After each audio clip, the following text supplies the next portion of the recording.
नवमांश कुंडली फलादेश की खिड़की। नमस्कार, मैं एस्ट्रो गुरुमा डॉक्टर ज्योति जोशी आप सभी ज्योतिष प्रेमी एवं अध्ययनकर्ताओं का हार्दिक स्वागत करती हूँ। हम ज्योतिष के एक एक विषय का शास्त्रोक्त पद्धति से अध्ययन कर रहे हैं। हर विषय को विस्तार से समझाने का मेरा प्रयास है। उस अनुसार आज हम नवमांश कुंडली फलादेश की खिड़की इस विषय पर विस्तार से वार्तालाप करेंगे। यह पूरी जानकारी शास्त्रीय होने के कारण एक बार सुनने पर यदि समझ न आए तो पुनश्च सुने, ताकि उसका अध्ययन परिपूर्ण हो। विषय को लेकर यदि कोई प्रश्न हो तो उन्हें कमेंट बॉक्स में लिखें। साथ ही आप व्हाट्सएप नंबर पर मुझे मैसेज कर सकते हैं। स्मरण रहे कि केवल मैसेज करें, कॉल कतई ना करें। मैं आपके सभी प्रश्नों के उत्तर देने का प्रयास करूंगी। साथ ही यह जानकारी अगर आपको पसंद आए तो उसे शेयर करना ना भूलें, ताकि यह ज्योतिष ज्ञान दूसरों तक पहुंच पाए। अब हम विषय को शुरुआत करते हैं।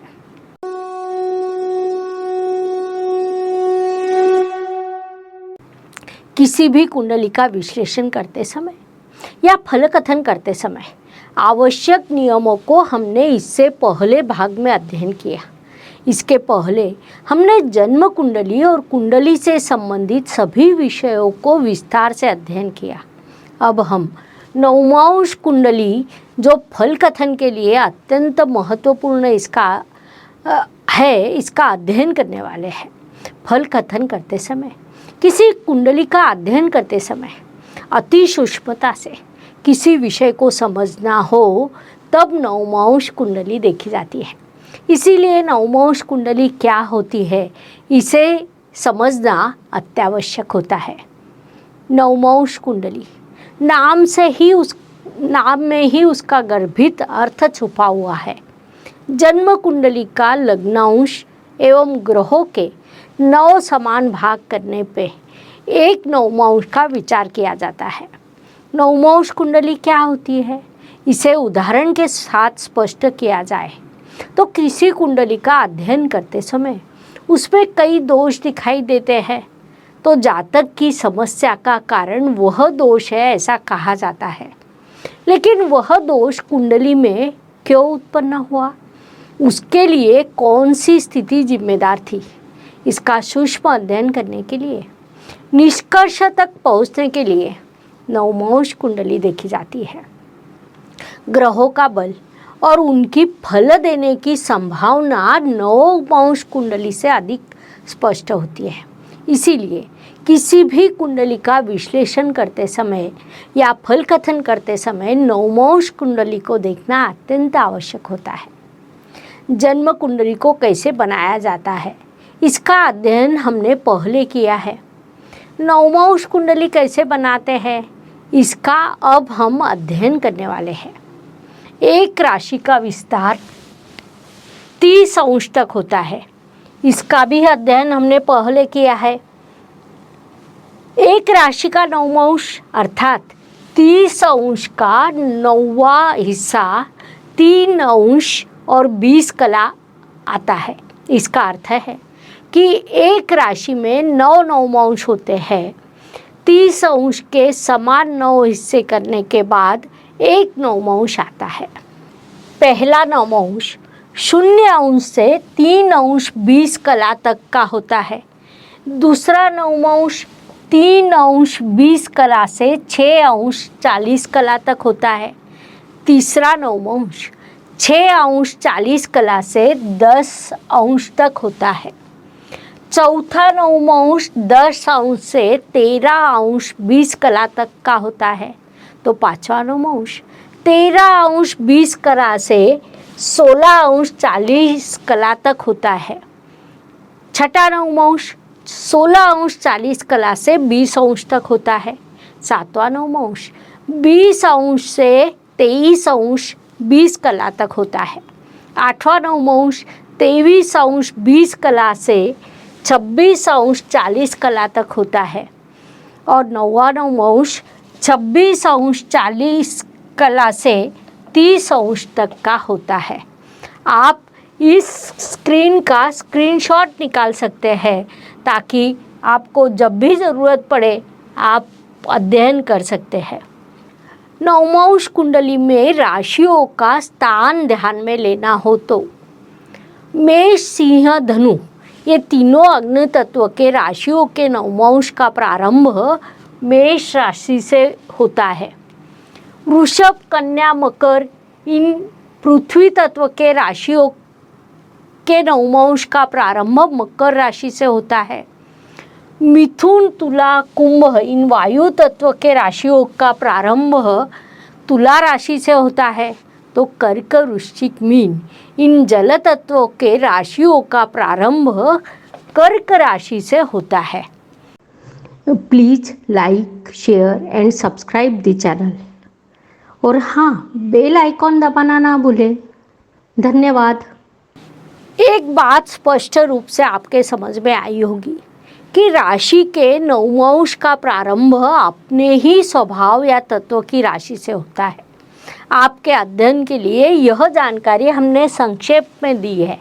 सभी कुंडली सॉफ्टवेयर में नवमांश कुंडली उपलब्ध होती है। फल कथन करते समय नवमांश कुंडली को देखना अत्यंत आवश्यक होता है। वास्तव में नवमांश कुंडली को देखे बिना किसी भी फल कथन करना नहीं चाहिए। जैसे जन्म कुंडली के अनुसार फल कथन या कुंडली विश्लेषण के नियमों को हमने अध्ययन किया, उसी प्रकार नवमांश कुंडली के कुछ नियम होते हैं, उनका अब हम अध्ययन करेंगे। कोई ग्रह नवमांश कुंडली में जिस राशि में विराजमान होता है वह उस राशि के स्वामी के साथ, अर्थात उस राशि का स्वामित्व जिस ग्रह के पास है उसके साथ गठबंधन जैसा फल प्रदान करता है। उदाहरण, बुध ग्रह नवमांश कुंडली में मीन राशि में हो तो बुध और गुरु के गठबंधन का फल विचार में लेना चाहिए।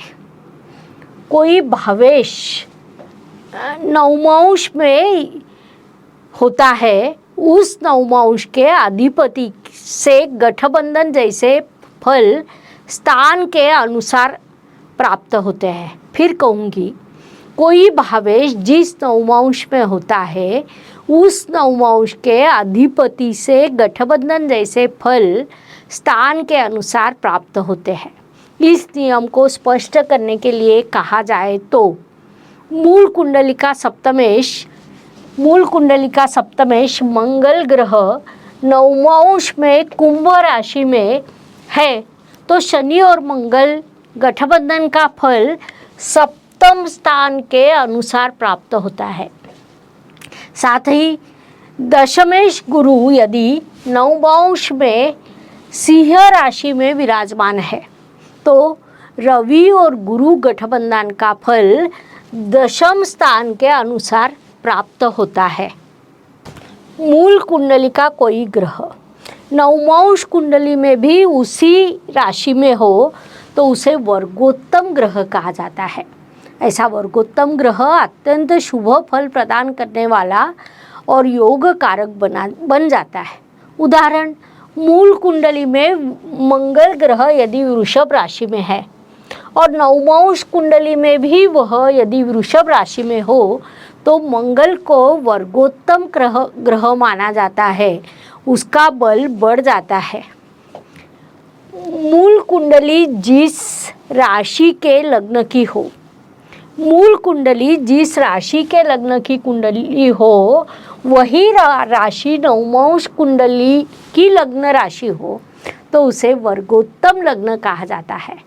ऐसी स्थिति में व्यक्ति का जीवन समृद्ध होता है। उदाहरण के तौर पे मूल कुंडली में कन्या लग्न हो और उस जातक का नवमांश में भी कन्या लग्न हो तो उस जातक को अत्यंत शुभ फल प्राप्त होते हैं। ऐसा जातक किसी भी संकट से भयभीत न होते हुए धैर्य से उसका सामना करता है। ज्योतिष का अध्ययन तथा शास्त्र की शास्त्रीय तरीके से पढ़ाई करने के लिए मेरी 2 किताबें प्रकाशित हो चुकी है, उनका अवश्य लाभ लीजिए। कोई भावेश नवमांश कुंडली में जिस ग्रह के साथ हो वह उस ग्रह के साथ गठबंधन करता है। उसके फल जातक को कुंडली के भाव के अनुसार प्राप्त होते हैं। इस नियम को स्पष्ट करने के लिए कहा जाए तो किसी कुंडली का लग्नेश, सिंह लग्न के कुंडली का लग्नेश रवि नवमांश में शनि के साथ हो तो रवि और शनि के गठबंधन का फल लग्न स्थान के अनुसार प्राप्त होता है। साथ ही पंचमेश गुरु नवमांश में हर्षल के साथ हो तो गुरु और हर्षल गठबंधन का फल पंचम स्थान के अनुसार प्राप्त होता है। पुनश्च बताती हूँ, पंचमेश गुरु नवमांश में हर्षल के साथ हो तो हर्षल और गुरु के गठबंधन का फल पंचम स्थान के अनुसार जातक को प्राप्त होता है। कोई ग्रह नवमांश कुंडली में जिस राशि में हो या जिस ग्रह के साथ हो, साथ ही जिस ग्रह के दृष्टि में हो, उस अनुसार शुभ अशुभ फल मूल कुंडली के स्थान के अनुसार प्राप्त होते हैं। फिर बताती हूँ, कोई ग्रह नवमांश कुंडली में जिस राशि में हो या जिस ग्रह के साथ हो, साथ ही जिस ग्रह की दृष्टि में हो, उस अनुसार शुभ अशुभ फल मूल कुंडली के स्थान के अनुसार जातक को प्राप्त होते हैं। इस नियम को उदाहरण के साथ इस प्रकार स्पष्ट किया जा सकता है कि मान लीजिए कि मूल कुंडली में शुक्र ग्रह मंगल के नवमांश में हर्षल के साथ विराजमान है तो शुक्र विवाह के कारक की दृष्टि से शुक्र मंगल और हर्षल गठबंधन का फल जातक को प्राप्त होता है। उसी प्रकार शुक्र मूल कुंडली के जिस स्थान का अधिपति हो, उस स्थान के अनुसार भी जातक को फल प्राप्त होता है। दूसरा उदाहरण लिया जाए तो किसी कुंडली में दशमेश मंगल ग्रह शनि के नवमांश में हर्षल के साथ हो तो मंगल दशमेश होने के कारण उस जातक के कर्म स्थान के अनुसार अशुभ फल प्रदान करेगा। दशम स्थान पितृ स्थान होने के कारण दशमेश होने से मंगल के जातक को के पिताजी की दृष्टि से अशुभ फल प्राप्त होंगे। मंगल ग्रह बंधु सुख का कारक है, लेकिन शनि और हर्षल का नवमांश में संबंध आने से बंधु सौख्य के दृष्टि से उसके अशुभ फल जातक को प्राप्त होते हैं। इस प्रकार नवमांश का उपयोग कई बार काल निर्णय के लिए होता है। इसका भी उदाहरण दिया जाए तो मान लीजिए किसी कुंडली में सप्तमेश गुरु कर्क नवमांश में हो तो चंद्रमा और गुरु के शुभ योग का फल जातक को गुरु की महादशा या चंद्रमा की अंतर्दशा में प्राप्त होगा।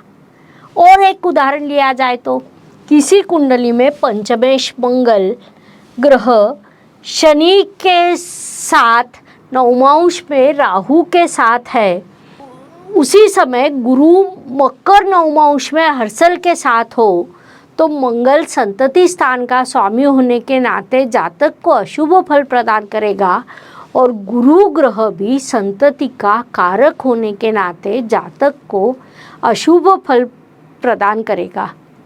मूल कुंडली में नीच राशि में विराजमान ग्रह नवमांश कुंडली में स्वराशि या उच्च राशि में हो तो उससे जातक को अशुभ फल नहीं मिलते, क्योंकि उसकी अशुभता कम होती है। मूल कुंडली में स्वराशि या उच्च राशि में विराजमान ग्रह नवमांश कुंडली में शत्रु की राशि या नीच राशि में विराजमान हो तो वह जातक को शुभ फल देने में असमर्थ होता है।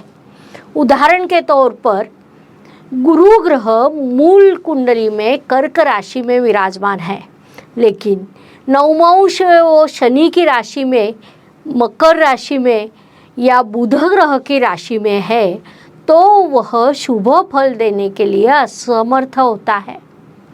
मूल कुंडली में स्वराशि में या उच्च राशि में विराजमान ग्रह नवमांश में स्वराशि या उच्च राशि में विराजमान हो तो उसके शुभ फलों में वृद्धि होती है। उदाहरण के तौर पे मूल कुंडली में शनि महाराज कुंभ राशि में है और नवमांश में भी, अगर वह मकर राशि में है, अपनी तुला राशि में है, तो उनके शुभ फलों में वृद्धि होती है। नवमांश कुंडली के इन सभी नियमों को ध्यान में लिया जाए तो ज्योतिष में फल कथन करने के लिए कितना सूक्ष्म विचार किया जाता है यह आपकी समझ में तुरंत आ जाएगा।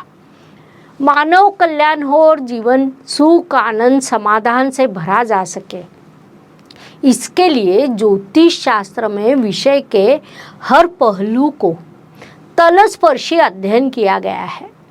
ज्योतिषी या ज्योतिष के अध्ययन करता होने के नाते यह सूक्ष्म अध्ययन करना आपके लिए अत्यंत आवश्यक है। इस विषय को समझाने के लिए यह जानकारी पर्याप्त है। हम यही रुकते हैं।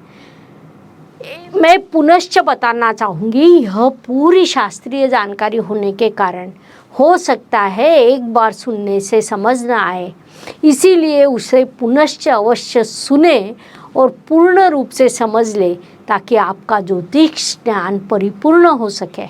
अगले भाग में हम ज्योतिष के नवीनतम जानकारी के साथ पुनश्च अवश्य मिलेंगे।